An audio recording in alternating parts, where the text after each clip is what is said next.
how to find the missing single take mod on Samsung One UI 8.5.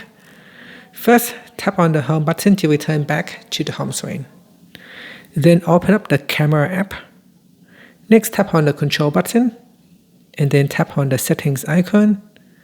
In camera settings, we then scroll down and tap on camera assistant.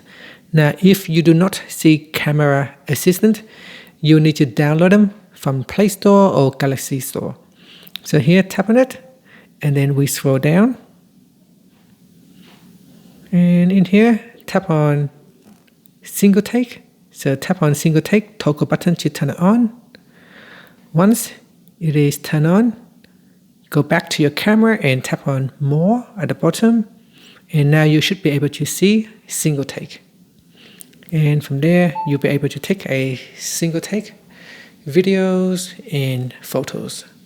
And that's it. Thank you for watching this video. If you find it helpful, please like and subscribe to my channel for more videos.